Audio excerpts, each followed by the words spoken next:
बिस्मिल्लाहिर्रहमानिर्रहीम। बोलते कालम के साथ मैं आमिर रज़ा खान। और एक तरफ हम खुशियाँ मना रहे हैं कि मुज़ाकरात के बिल्कुल करीब पहुँच गए हैं ईरान और अमेरिका, और शायद आने वाले चंद घंटों में ये मुज़ाकरात हो जाए। लेकिन CBS क्या न्यूज़ दे रहा है? अमेरिकन TV है जो कि BBC का पार्टनर टेलीविज़न है, उसने खबर दी है कि डोनाल्ड ट्रंप तेज़ी के साथ ईरान पर हमलों की तैयारी कर रहे हैं। RT TV ने, जो कि रशियन TV है, उसने भी एक खबर जारी की है और उन्होंने कहा कि डोनाल्ड ट्रंप ने अपने बेटे की शादी को अधूरा छोड़कर वापस वाइट हाउस पहुंचने को तरजीह दी, और उसकी बड़ी वजह यह है कि वो ईरान पर एक और हमला करने की तैयारी कर रहे हैं। ये एक ऐसा ही काम है जिसका हमें अंदेशा है कि डोनाल्ड ट्रंप जो हैं वो अपने वादों की पासदारी नहीं करते हैं। लेकिन जैसे मुश्तबा हामनई ने यह बयान दिया कि ईरान के से बाहर अफजुर्दा यूरेनियम नहीं जाएगा, ये हमारा फ़ैसला है। वो इस वक्त सुप्रीम कमांडर हैं। उसके बाद से डोनाल्ड ट्रंप में इज़तरारी कफ़ियत जो है वो पाई जाती है।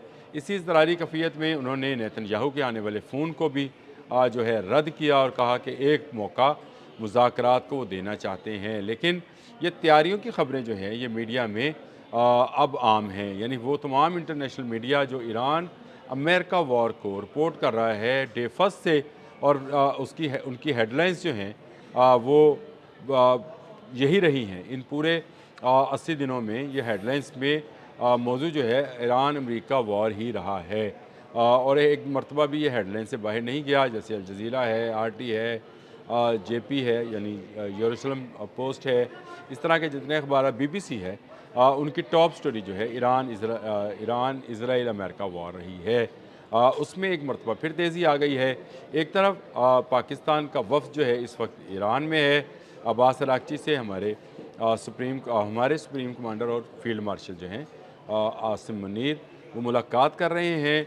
और इस मुलाकात के नतीजे में हमें ये गुमान है कि बहुत जल्द दोनों फ़रीक़ैन यानी अमेरिका और ईरान किसी ऐसे मुज़ाकरात पर राज़ी हो जाएंगे जो कि दूररस भी होंगे और नतीजा खेज़ भी होंगे। यानी इन नताइज की सूरत में दुनिया में दोबारा से अमन बहाल हो जाएगा। लेकिन अगर आप इन ख़बरों को देखें तो लगता यह है कि डोनाल्ड ट्रंप एक मरतबा फिर धोखा देने या यू टर्न लेने की तरफ जा रहे हैं। और उसकी बड़ी वजह यह है कि उन्होंने जो दावा कर रखा है कि वो अफजुदा यूरेनियम जो है वो ईरान से निकाल लेंगे और ईरान को एटमी क़ुव्वत नहीं बनने देंगे, इसको मुकम्मल तौर पर जो है और मुस्तरद कर दिया मुश्तबा हामनई ने। मुश्तबा हामनई के ताज़ा बयान जो कि कल रॉयटर्स ने भी ये कहा था और जारी किया था कि मुश्तबा हामनई की तरफ से इस बात को मुज़ाकरात में से निकालने का कहा गया है कि एटमी मवाद या अफजुर्दा यूरेनियम जो है उसको किसी तीसरे मुल्क के हवाले किया जाएगा। तो तीसरा मुल्क तो कुजा, अमेरिका तो कुजा, तीसरा मुल्क भी यानी रशिया भी इस मवाद को नहीं रख पाएगा। ईरान इसको अपने पास रखना चाहता है। ये कीमती असासा है और इस पर ईरान के 50 साल और अरबों डॉलर जो हैं अब तक सर्फ हो चुके हैं। ईरान इस बात को गारंटी देने को तैयार है कि वो इस अफजुर्दा यूरेनियम से कोई एटमी वॉरहेड जो है वो नहीं बनाएगा। इसकी गारंटी देने के लिए वो बहुत सारे ममालिक के नाम देने को तैयार है और बहुत सारे ममालिक जो हैं राज़ी भी हो जाएंगे कि ये गारंटी दे दी जाए कि ईरान इस तरह का कोई न्यूक्लियर वेपन्स जो है नहीं बनाएगा, कोई ऐसा वॉरहेड नहीं बनाएगा जो कि उसको एटमी टेक्नोलॉजी यानी एटमी धमाकों की तरफ ले जाए। इससे आगे वो यूरेनियम जो है अफजुर्दा नहीं करेगा। यानी 410 तकरीबन 410-20 किलो जितना भी उसने यूरेनियम 63% अफजुर्दा कर रखा है, इससे आगे वो नहीं जाएगा। और हाँ, अपनी बिजली की ज़रूरियात पूरी करने के लिए वो एटमी रिएक्टर चलाता रहेगा और यहाँ पर 2-3% जो अफजुर्दा यूरेनियम है उसके ज़रिए वो अपनी बिजली की पैदावार को बढ़ाता चला जाएगा। 5 एटमी रिएक्टर जो है रशिया वहाँ पर इंस्टॉल भी कर रहा है। इससे वो पीछे नहीं हटने वाले।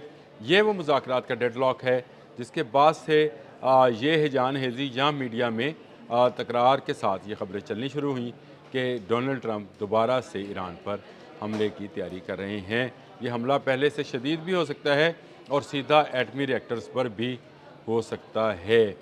यही चाहते हैं बेंजामिन नेतन्याहू जो कि इज़राइली वज़ीर आज़म हैं।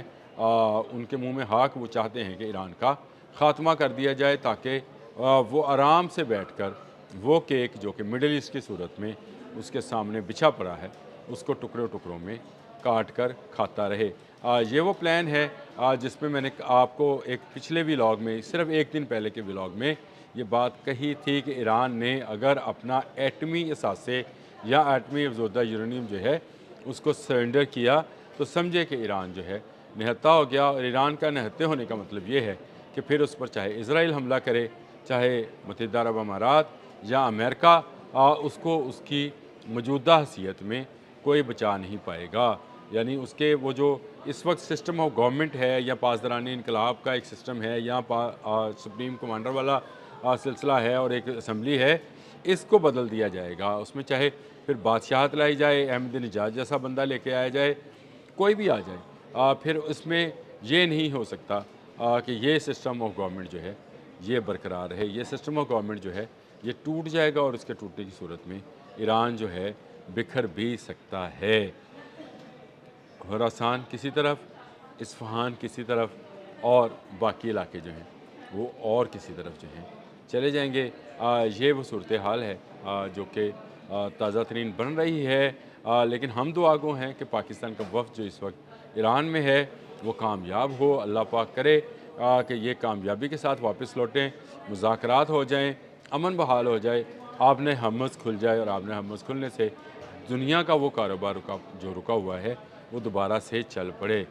आज ही की खबर है कि 27 के करीब ममालिक ने वर्ल्ड बैंक या IMF इंटरनेशनल जो मॉनिटरिंग फंडिंग सिस्टम्स हैं उनसे रब्ता किया है कि इस जंग की वजह से उनकी मईशत जो है वो डाउन हो रही है।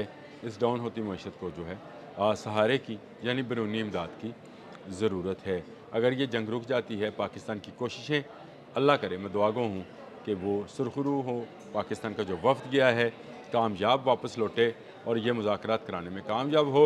लेकिन बैनुल-अक़वामी मीडिया और ख़ासकर अमेरिका का ये TV CBS जो कि BBC का पार्टनर मीडिया है, इसकी ये खबर और RT की खबर मैंने आपको बताई कि डोनाल्ड ट्रंप तेज़ी के साथ तैयारी कर रहे हैं कि वो ईरान पर हमला करें। ईरान जैसे ही इनकार करेगा इस हमले का आगाज़ कर दिया जाएगा।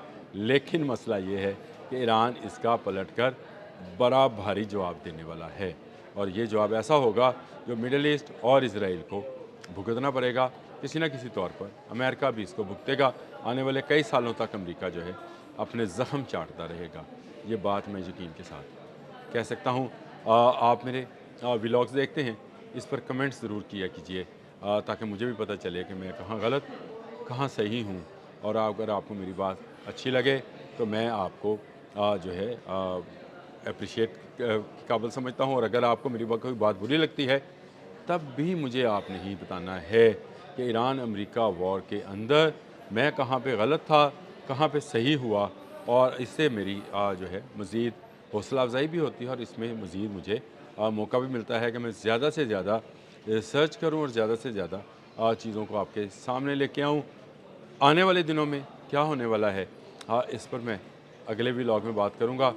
बड़ी ईद पर एक बड़ा इवेंट जो है पहले भी हो चुका है, अब भी हो सकता है। वो इवेंट क्या है आने वाले व्लॉग में बताता हूँ। अब तक के लिए इतना ही। अल्लाह हाफ़िज़।